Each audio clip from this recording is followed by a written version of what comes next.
So much for joining this CIE webinar. So today we're going to be talking about all things scholarships, and we will definitely save some time at the end for questions. So feel free to either write it in the chat, the Q&A, or at the end you can also unmute yourself and ask your question, but we will try to get to all questions tonight. So all things scholarships. So before we dive into scholarships, for anyone who's not familiar, just want to give a little background into CIE, who we are, why you should send your son or daughter on one of our programs. So we have been around for over 75 years. We actually started in the aftermath of World War II in 1947, and we have been supporting over 40,000 students every year in our college programs, our high school programs. And so for our high school summer abroad, if many of you are, here applying to the summer abroad programs, we've been running those now for 10 years. And so one of the most unique parts about us, what we're really extremely proud of, is our scholarship fund. So we have one of the largest scholarship funds for U.S. high school students. And so we will talk a little bit more about that. So before we even talk about that, I'm just going to talk about what we call our 3 Fs about our program. So we focus on fun, friends, and future. It's kind of our 3 pillars of our program. So firstly, fun, right? I mean, I'm sure a lot of you can guess why a study abroad program, traveling is fun, right? Students are, immersed in another culture. They get to discover a new place. There are daily cultural activities, excursions. They're given some free time to explore. And then they're also, making friends from all over the country, all over the world. So wherever you're located, it's not just students from wherever you live that are traveling on our programs. We send thousands of students from all over the country, and they are making these lifelong connections and friendships. And then lastly, one of the most important parts is thinking about our future, right? So fun fact, about 2% of high school students do a study abroad program during their high school career. So, how are we standing out on college applications, right? What is setting us apart from the pack? So not just, standing out, but also, gaining independence, developing skills as a person, as a professional. And then, our language and culture programs, students are able to earn college credits for any of our many language and culture programs. So really just trying to set up our students for success for college and career. So next, let's talk about scholarships. So we award $7 million every year. We're incredibly lucky to do something like this. And we have a few different options for how students can enroll in our program. So these 3 different enrollment pathways are different ways you can apply to the summer abroad program. So the first is the direct enroll option, we call it. So this is no scholarship, accepted on a rolling basis. Then there is the Academic Merit Award. So this is for academic excellence. This is for students who do not need financial aid. And this is an award of $500 off the tuition. And then lastly is our Academic Merit and Financial Needs Scholarship. So this is anywhere from $500 to 100% off of tuition. And again, this is for academic merit and financial needs. So this is eligible for freshmen, sophomores, and juniors in high school. Seniors are not eligible for this. However, they are eligible for the Academic Merit Award. So the Academic Merit Award is for freshmen through seniors. So in order to apply for a scholarship, there are a few components that a student needs to complete for this application, okay? So this is what to expect when applying for a scholarship. So there are 3 short essay questions, and by short, it's 300 to 600 word count. You need to upload a transcript for the current year. You also will be asked to submit a teacher recommendation. So this is not a letter of recommendation, not a long form letter. This is a form that will be sent to your teacher that will fill out on your behalf. And then your parents as well as you need to sign our terms and conditions. That goes for everyone applying to the programs, no matter scholarship or not. And then if you are applying for the Academic Merit and Financial Need Scholarship, we would need your family to submit financial supporting documents. So this is mainly the 1040 tax form. So I will just add to this that anytime you open up an application, all of the steps are clearly laid out and there's an explanation given under each step. Especially in the financial supporting documents step, there is a link to a guide of other supporting documents as well, and a guide to, help you submit those as well. So besides an instructions for each task, an enrollment coordinator will also be reaching out to you and walk you through the application process as well. So you're not doing this alone. We help you through every step of the way as well. And then, yeah, so for deadlines for this, so you can start an application as quickly as today. This is for direct enrollment and academic merit award. If you can start your application now, and they are admitted on a rolling basis. And then if you want to enter our free flight raffle, the deadline is December 1st. So just to make a note, that our tuition includes everything except for the airfare.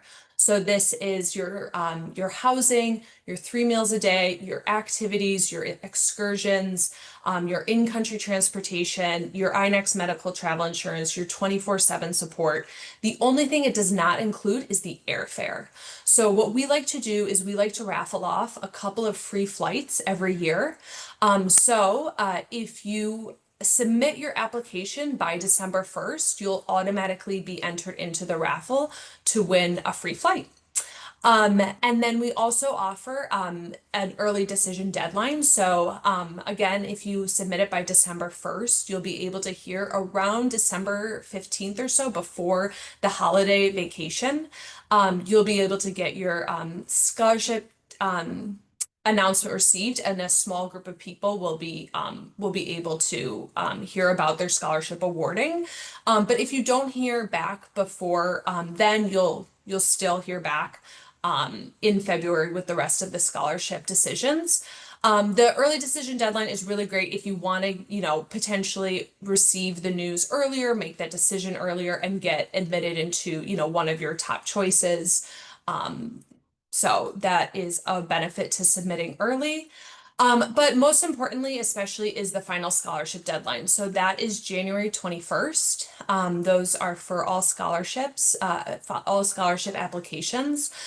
So what happens is you submit by January 21st, and then in February, usually mid to late February, scholarship awarding goes out. So you and your family will hear back your scholarship award amount, what is your actual cost of your program, what you will actually be paying for the tuition, as well as your program that you've been selected for. So that's when when you receive the scholarship awarding, that's when you and your family can, talk about it and, make that decision whether you want to commit to the program or not. Yeah, so that is kind of an outline of the timeline for those things. And then just lastly, let me see. Yeah, so just before we get into questions, just want to just remind everyone here that we are doing this virtual fair this week, today through Thursday. So you can follow this QR code here to see all the different sessions that we're hosting these next 3 evenings. So, you can scan that QR code if you want to see the rest of the webinars that we're hosting. Definitely encourage you to hear more from alumni that have done our programs. Really great informational sessions this whole week. Yeah, so we can open up to questions. Sorry if I ran through that kind of fast. We got some questions here in the chat, so I'll start reading them out to you, Molly. So the first question is maybe we can just clarify how it's decided how much of the tuition is covered. The question is, does academic merit and financial scholarship cover the whole tuition? So I guess just kind of clarifying that. Yeah. Yeah, no, that's a great question. So, the Merit and Need Award, also called the Global Navigator Scholarship, in case you hear it called that as well. So the Merit and Need Award, so it can cover from $500 up to 100%. There are multiple factors taken into account. So it's an outside scholarship committee that reviews applications. The process is, they first look at the academic merit part, so the transcript, the essays, the teacher recommendations. So it's not just a student's grade that, factors into it. It's a more of a holistic view as well. And then, graded on that, and then moved into the next category for financial need. So that can vary from family to family. So there's not, one straight answer, one exact number of, you know, income will equal this amount of scholarship, anything like that, since there are multiple factors taken into account. But really, I mean, what we like to say is, it's a great opportunity to see how much scholarship a student can receive. That there's no committing by submitting the application for the scholarship application. It's really just a way to find out more about how much, scholarship opportunity there is for your student. And then from there you can, make that decision based on your scholarship awarding. Um, Related to this, a parent asks if a student is applying for the scholarship and only lives with one parent, are both required to submit their tax information? So only the parent who the child is the dependent of would submit the tax information. Mhm. Great. Um, Let me try to find something related. So See. So somebody asks, does taking the second or third pathway to application, so applying for a scholarship, does that decrease your chances of acceptance? Or if you don't meet the financial need, for example, or the merit levels, for example, do you just go into the direct applicant pool? So the question is, if you don't need the financial need, do you go into the direct enrollment Yeah, so pathway? I think the question to me, what I understand is like if you apply for a scholarship, but then you don't get it, because it's determined that you don't need it, do you lose out on your Oh, chance, or are there benefits oh, to direct enrollments in terms of cohort sizes? yeah, no, that's a great question. So, if you were to apply to the, let's say, first academic merit and financial needs scholarship, and they were to, not award you anything or only award you $500, you would still be accepted into a program. But then, you would just determine if you still want to enroll based on your awarding. And then to the second part of the question about, was it about spots left on the program? Yeah, I think so. Yeah, so by the time, so if this is an application that is being submitted, in January, hearing by February, then, you know, your spot would still be, somewhat reserved, before you commit, you're given a timeline to commit to the program before, you pay your deposit to confirm your spot. So you wouldn't be in necessarily risk to lose a spot, around the scholarship awarding. Spots are still available and everything like that. It's really after in March or so, after scholarships have been confirmed and students are, confirming their spot after hearing the awards, that, programs really start filling up, and everything. So, I think you should be fine if you're submitting your application by January. Did I answer the question? Yeah, I think so. If not, please ask a follow-up in the question and answer module. And then I'll just add, if you do want, specific questions answered about your particular, situation, please email us at hsabroad@ciee.org. We can help answer your questions more in depth and, maybe set up a phone call with the enrollment coordinator in your area, all that stuff. How much time do you have to decide after getting your scholarship decision? That's a good question. So, it's usually it's 5 to 7 business days. Um, yes, yes, 5 to 7. And can we Yeah. clarify as well? I think I see a couple questions like this. Clarify that the early decision is for non-scholarship. Is that No, also for scholarship as well. okay? Okay, But it so can will you be tell? for the scholarship, I should clarify, I'm sorry. For the scholarships that are applying by December 1st, there will be just a small group that is awarded.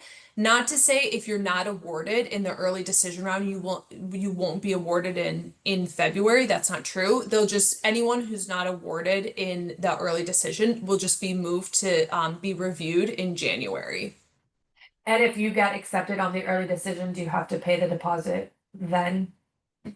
They are, I believe, an email just came through about this today that they would extend the deadline a little bit longer for those decisions for early decision because of the holidays. So they would let you know. I believe they're extending it maybe a little bit more. But I can also follow up with those specifics as well. Mhm. Great. Um,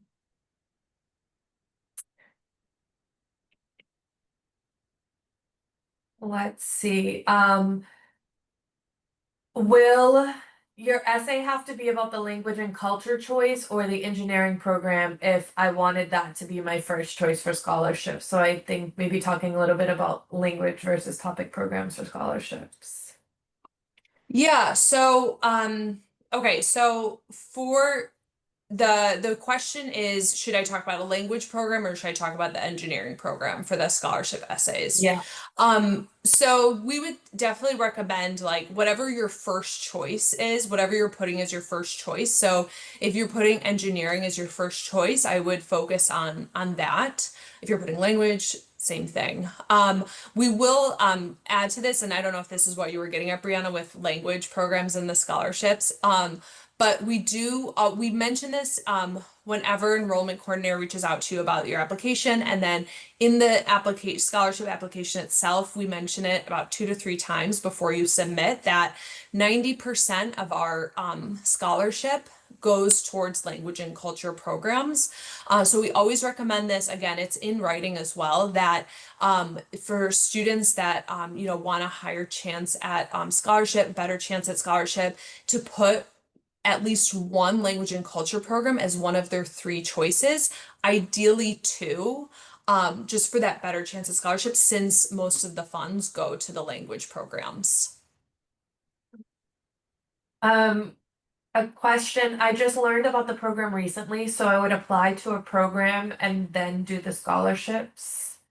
So I think just Yeah, so basically when you open up an application, so if you go to the high school summer abroad programs and you click on apply now, that will one of the first questions it will ask you is, are you applying for a scholarship?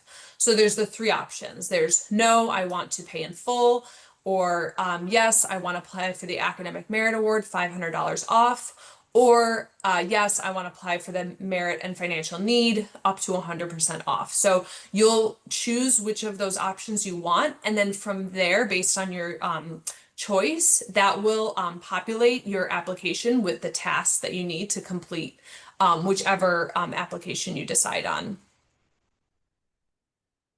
does the school transcript have to be official or can it be unofficial? It can be unofficial, yes.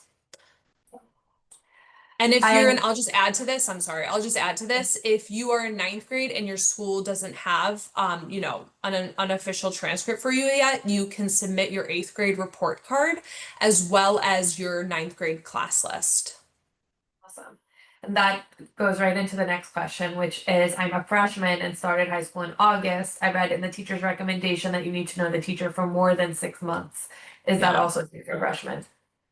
Yes. So if you are able to, reach out to a teacher that you knew in eighth grade, that would be ideal. We really want a really strong recommendation for someone that, has known you in the academic setting for at least half a year. What do we do if we don't have our 2024 1040? Okay, so in the financial documents, in that task, there is a link to a guide to other supporting documents that we'll accept. So you can read through. I don't know, are we able to send links in this chat? I can, yeah. Or yes, you can Okay. as well. Yeah. Okay, because I just have this ready to go in case anyone needed this. So we have a whole guide to what documents we will accept and how to go about submitting the 1040 tax form. Or if you don't have the 1040 form, we can allow you to submit other forms as well. I'm going, I think something that would tie into that, our household income in 2025 will be significantly lower than in 2024, but we don't have tax forms yet for 2025. How can we reflect our current realistic income in the application? Yeah, so in the cases we've seen where families have, a significant difference of income from like the previous year to the next, what we have allowed is for them to fill out a 1040 form, like a blank 1040 form and submit their income, to the best of their knowledge and everything. So we could allow that in certain circumstances. You can always speak to your enrollment coordinator about that. But we also have, like I said, like these other forms that we will allow. But that is one of the ways that we've, worked with families that, whose income is significantly less than the previous year is downloading a 1040 form and filling out to the best of their ability. I see a couple questions about how much is the deposit. And if a student receives a scholarship, do they have to pay the deposit? Yeah, okay. So deposits in general, the deposit is $1,000. It's a non-refundable deposit. Um, if a student receives a scholarship that leaves the remaining balance to be less than $1,000, then that whatever that amount is, so let's say it's $750 is their remaining balance of their tuition, that would be their deposit for the program. But if there is a remaining balance of $1,000 or more, the deposit is $1,000. Awesome. Is the deposit refundable?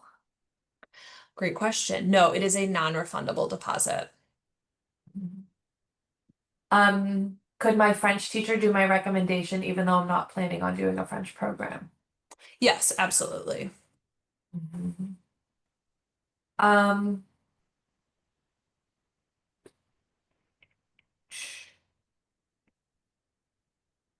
let's see.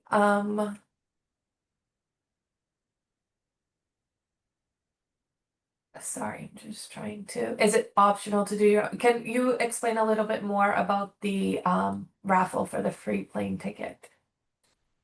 Yeah, so it's really just if you submit your application, and it can be any type of application, so you submit it by December 1st, then your name is automatically put into the raffle, and they will raffle off the free flight in December, and you will hear back fairly shortly after whether you have won the free flight. And then basically, um, you don't have to decide where you're going necessarily, on program at that second, basically when it comes time to book your flight, then we'll work with you on booking the flight if you've won the free flight. So that will be it will be I'm completely blanking on the term, a round Raffle. trip, sorry, I'm like there Oh, and back again. A round trip flight to and from your program. awesome. And so yeah, and that's just a one person contest, right? Other than that, we don't offer scholarship Yeah. money for the airfare. Correct. But I would definitely recommend, talking with your school counselors. They'll have to your specific region, wherever you live in your community, they'll have more information on other scholarships, in your area that, of other places you could apply to help, fund your trip and everything. So your school counselor is also a great resource for additional funding.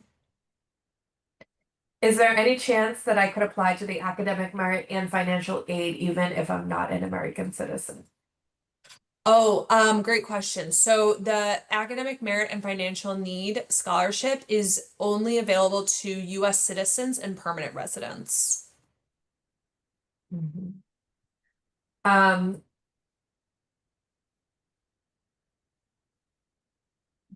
if my student doesn't get the academic scholarship that they apply for, can they still enroll in the program with paying full tuition? Yeah, absolutely. Absolutely. Um, I think just reiterating the two different types of scholarships that we have, because the question is the scholarship only need-based? So just the two different options. So the first option is the Academic Merit Award. So this is to recognize academic excellence for those that do not need financial need. So this is a $500 off the tuition. Um, and so this is the application is you still have the transcript upload, teacher recommendation, and three short essay questions. And then the second is the academic merit and financial need. So this is, the those students that do have that financial need. So this is from $500 off to 100% off the tuition. This is the academic merit part. So the three short essays, the transcript, the teacher recommendation, and the financial need, which is submitting the 1040 tax form. So those are the two different types of scholarships that we offer. And again, I see another question.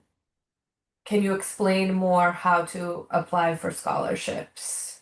Yeah, so if you go into CIE.org and go to our high school summer abroad programs, there is you can click on apply now there. And then the one of the first questions it will ask you is, are you applying for a scholarship?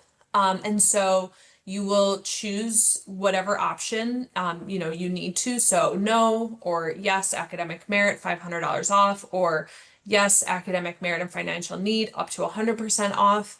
And then based on your answer, it will start an application with the correct steps. And so what happens is that part of so let's say you're doing the Merit and Financial Need Award, you would select your top three programs. So we offer 100 different summer programs. So you would choose your top three. And then you have the other components, so the academic merit components and the financial need components. So that's what that application looks like. And then the academic merit award, you're applying to one specific program. So you're saying, I want to apply for the academic merit award, and then you'll choose which program. I want to study Spanish language and culture in Barcelona, for example. And so that will, open up the application to the correct steps, which is just the academic merit steps. So three short essays, the transcript, and the teacher recommendation, along with like terms and conditions and your student information and all that stuff. And I'll just add to this that whenever you start an application, the enrollment coordinator that's in your area will be reaching out to you within a few days of you opening up an application and will, talk to you, the student, talk to the parent, and walk you through the process as well and be able to answer more specific questions for you. I see a couple questions about, I think, how the program you apply to affects your chance for scholarship. So for example, would it make any difference applying for a program where the student has some knowledge of the language versus applying for one with no knowledge of the language? Yeah, no, there's no requirement at all, and it's not going to affect your scholarship amount or chances. So talking about the language programs, if you want to study Japanese for the first time and you've never taken Japanese before, that's okay. That doesn't mean they won't have any bearing on your scholarship awarding, whether you're advanced in the language or a complete beginner. It really doesn't matter. Really, what we want to promote is the study of languages. So there's no penalty for never having studied a language. It's definitely encouraged to try a new language. So that doesn't affect it. So going back to what I said earlier, in case anyone missed it, is just that as far as scholarship awarding and how it's kind of allocated, is that, just the way that our scholarship foundation is set up is that about 90% of the scholarship funds go towards language and culture programs. So that's why we say really the better chance of getting a scholarship is putting, at least two language and culture choices on your scholarship application, just to better your chances at a scholarship since most of the funds go there. So, that's a great segue to the next question, which is if I apply for the engineering program as my first choice and the language as a second choice, will the scholarship more likely go towards the language program, even though it was second choice? That's such a hard question to answer. It it it can vary. I mean, there is a good chance that if you're in greater need of a scholarship, that you would be placed in a language program as to give you more scholarship funds. But it can, greatly vary in the year, how competitive a program is, all that stuff. So, definitely put the programs in order of your preference for sure, but just have that in mind, keep an open mind, when applying and when receiving your scholarship awarding and program choice. Mhm. Um, if you're not able to get the financial documents that are requested, would you not be able to complete the application, even if everything else is filled out? Correct. We need some sort of financial documentation to demonstrate financial need. Um, So again, I would definitely recommend if you have a special circumstance, definitely reaching out to us. You can email us at hsabroad@cie.org and we will connect you with an enrollment coordinator. If you start the application, again, an enrollment coordinator reach out to you and you can explain your circumstances. They can walk you through and kind of guide you on maybe how to submit financial documentation. So don't be discouraged. We see all different cases, all different situations. So we can help answer more specific questions. um, going back to early decision, when would so we know that typical scholarship decisions go out in February. When do early Um, decisions? I believe they're shooting for around December 15th or so, before the holiday vacation begins, so that students have, the time during holiday vacation to speak with their families and, figure that out. So the goal, I think, is around December 15th to hear about the early decisions. Um, okay.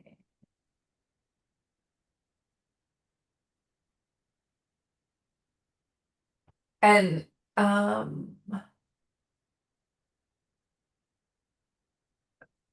one of these questions. Somebody asked for clarification on I think this goes back to the question about if a student lives with one parent, um, that you only need the tax forms of the parent that the student is a dependent of. And Yeah. somebody just asked for clarification on what that means, and does that mean primary parent as in the FAFSA? Yes, I believe so. Mhm. Um,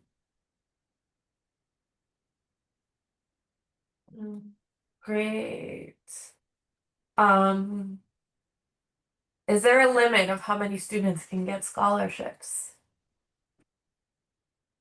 No, I don't believe that there is a limit. I mean, there's a finite amount of resources, I guess, but I wouldn't say that there's a cap on scholarship awarding or anything like that. So, no. Yeah, it's until the money runs out. Right. Exactly, exactly.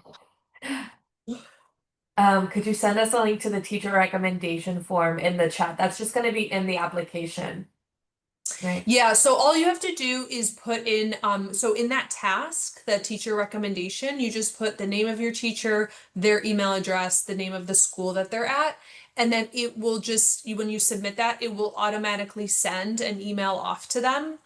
So they receive the form for them to complete on their end. So it's not a form for you to send to them. We'll automatically send it to them. And I would just add, respect your teachers, give them plenty of time and a heads up that you're asking for a recommendation. If you're trying to submit by December 1st, that's 2 weeks away. So, if you're interested in applying for the December 1st, definitely talk to your teachers tomorrow. Give them time to submit it. And then, just respect your teacher's time. Um, yes. Um, do you need financial documents if you're just applying for the academic scholarship? Great question. No, you do not. Awesome.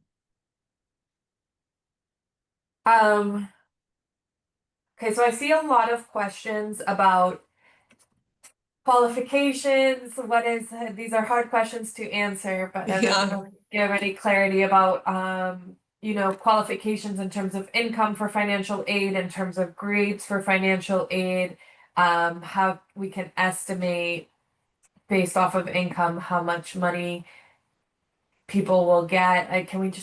Could you provide some sort of clarity on that? There's no straight answer. It's the answer to I that, right? know, I know. Yeah. It's so hard. This is the hardest question to answer. So, yeah, like Brianna said, like there is no one answer.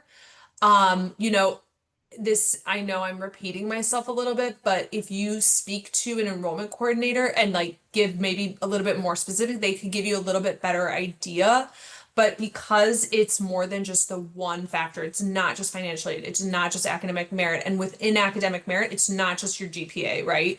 So there's just so many factors. So it's really there's no one answer, there's not one rubric exactly of how that works. So really just, submitting your scholarship application, you're really just kind of um just putting it out there and just seeing what's possible for you, right? And if you aren't happy with your scholarship awarding, you can just say, no, thank you, and that's it, and you can maybe try again next year.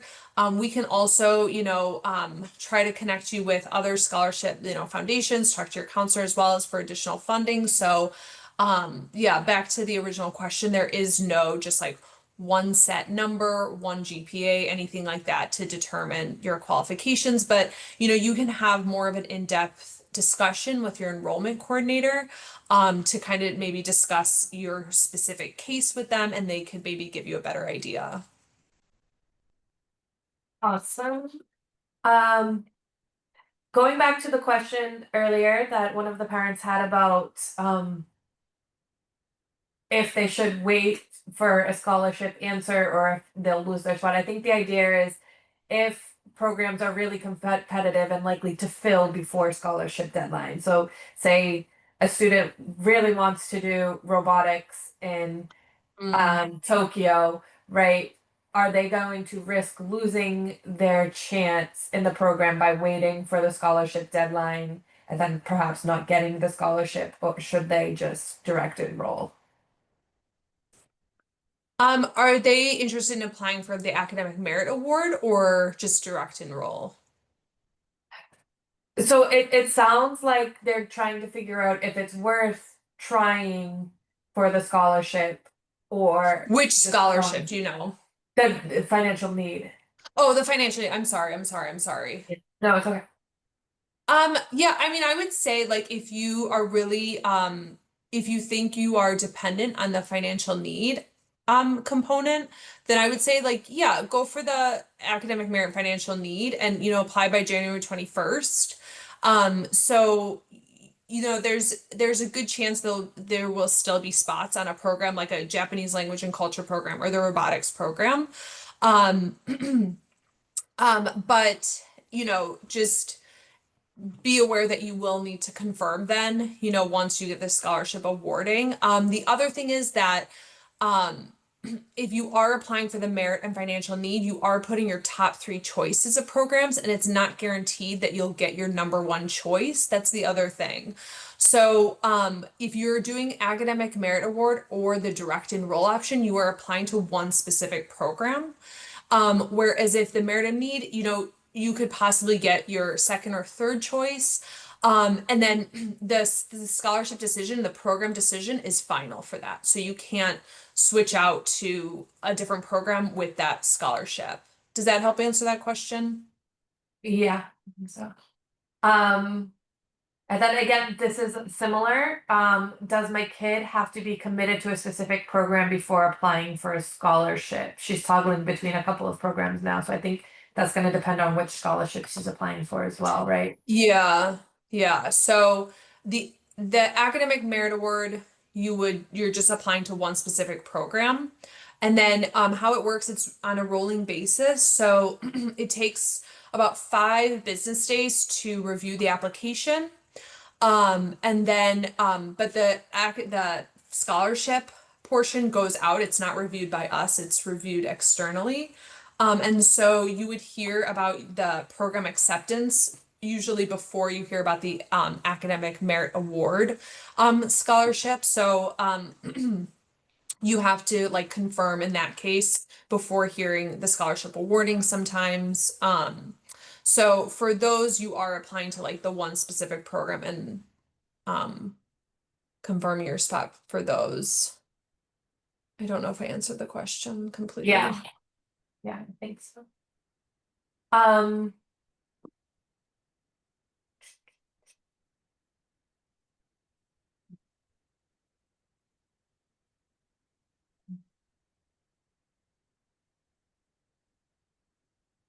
is it more likely to get a scholarship if we submit application by December 1st? No, not necessarily. No. You are still very likely to get scholarship awarding if you also apply by January 21st. So it's not necessarily about scholarship awarding, but it's more about, being able to hear about your scholarship awarding sooner, being able to plan sooner, save up sooner, all that stuff. And then also, more likely to get into one of your top choices. Um,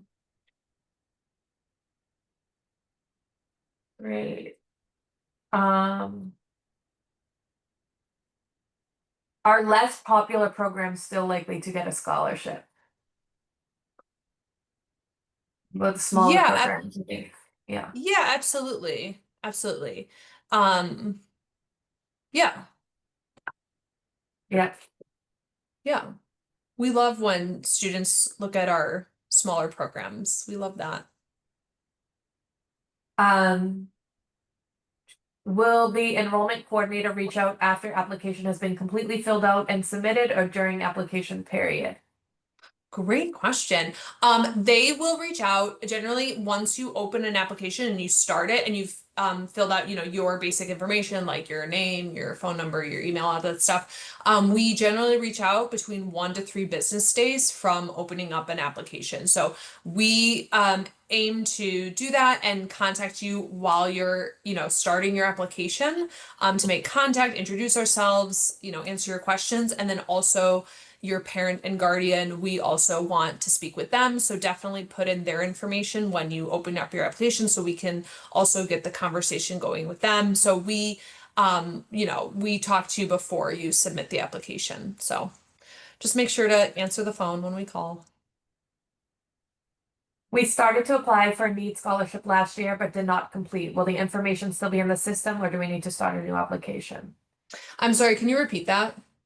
If somebody started an application and didn't complete it last year, will their information still be in the system? So yes, but you still need to open up a new application. Like we'll most likely have your contact information, things like that, like a history of communication with you, but we need you to start a new application. On the application, it asks the adjusted gross income. Is that the same as net income? Okay, so I'm terrible with this, but in that 1040, like in the tax financial supporting document, it explains how you need to fill out that form. So And I believe it's a box in your tax forms, right? yeah, That says yeah, as adjusted well, gross as well. income. Yeah. Yeah.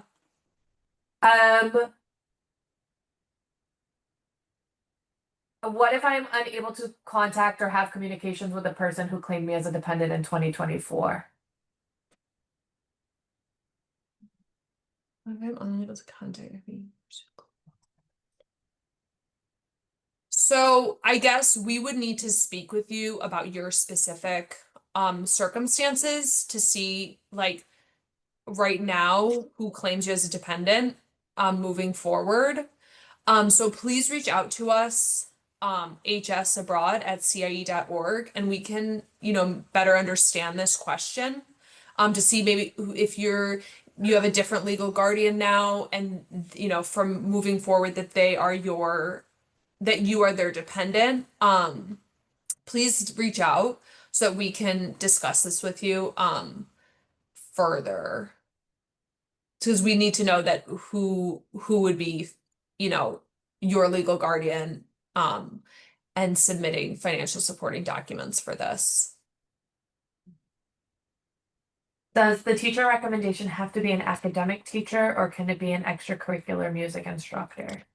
Great question. It can be any educator who has known you for at least 6 months, who's not a relative. It can be teacher of any core subject, and a counselor even, whoever you think would submit a strong recommendation on your behalf. If you submit an application for this year and get the scholarship, but decide to not send your child this year, does that impact your chances for next year? It does not impact your chances for next year. No.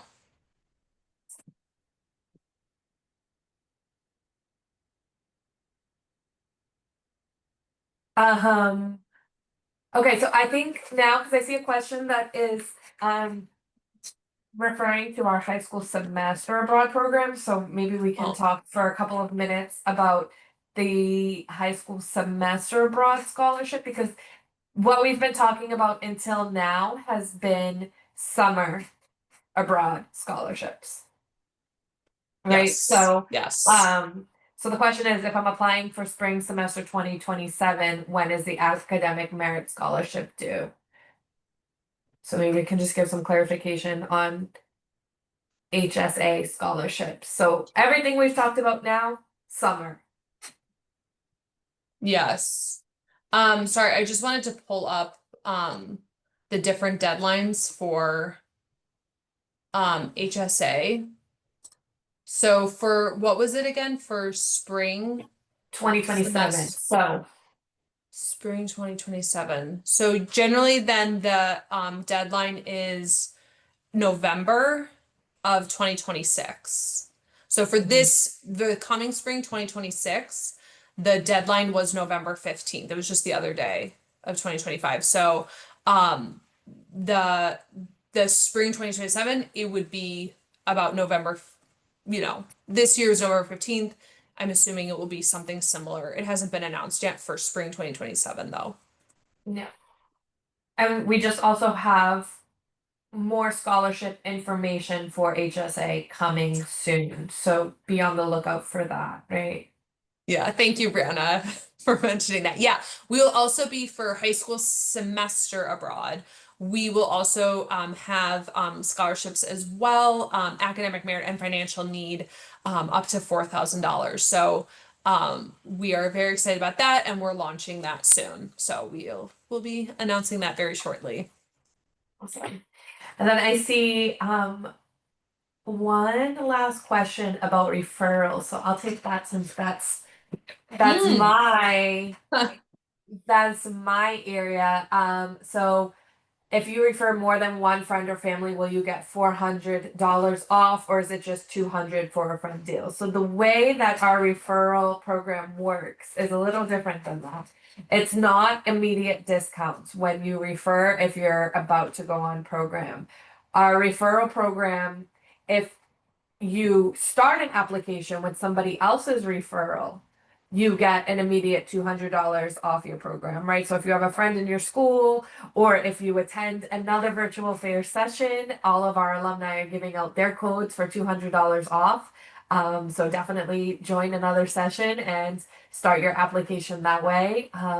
And you will immediately get $200 off. That's just a one-time referral deal. It can't be stacked. You can't collect referral codes from different alumni to, stack those deals. As the referrer student, alum, if you already have your CIEE referral code, you've already been accepted, and you want to go on to another program, those referral payouts actually come in cash a year later. Okay, so it's those $200 referral prizes are only paid once the student that you refer has studied abroad, which means it's going to be probably the following summer, right? And then that means then in that August or September, you will get an email with Visa gift card. And that is, if you refer 10 students, you'll get $2,000 in cash, but it will only be a year later or 9 months later. Great. I think, let me see if there's anything we haven't touched on at all. Um,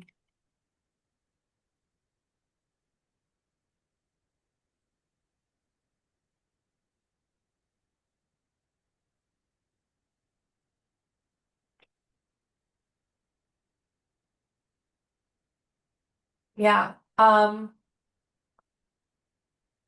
guess just reiterating the deposit, the last deposit. So whether or not you get a scholarship, if the deposit is $1,000, deposit is required. So, yeah, so there's always a deposit no matter what the scholarship awarding is. So, for most programs, for most like scholarship awarding for most applicants, the deposit, the non-refundable deposit is $1,000. However, in some cases, students receive a scholarship awarding that leaves their tuition balance at less than $1,000. In those cases, the remaining balance of less than $1,000 is the deposit. But And we is will it know, we will email you with your scholarship awarding, how much your actual program cost is and what your deposit is and when it is due by in the scholarship awarding email. Is it guaranteed to be accepted into a program? No, it's not guaranteed to be accepted into a program. It really is dependent on a lot of different factors. The it can just depend on a lot of things, how competitive a program is, how many spots are left, etc. So there's no, guarantee into any certain program. Now if you're, is this, is it, if that's a scholarship question, that's one thing. If you are doing like direct enroll, academic merit, if you're able to fit the eligibility criteria, you will, most likely be accepted into your program. And then, it's all programs acceptance are always conditional upon later on when we do our health and wellness audit and everything to make sure everyone is okay to be on program, and that will come later around March or so. Awesome. Great. I think that's it. Any other questions, please send them to hsabroad@ciee.org. Because we're at time, so we're gonna have to wrap it up here, but I'll let you close out, Emily. Molly, I'm sorry. All right, that's all right. All right, well, thank you so much, and please reach out if you have any questions, and please, attend our other webinars this week. Like Brianna said, you can always hear from alumni and also scan their referral codes to get $200 off. So thank you so much, everyone, and please reach out with anything. Thank you. All right, bye.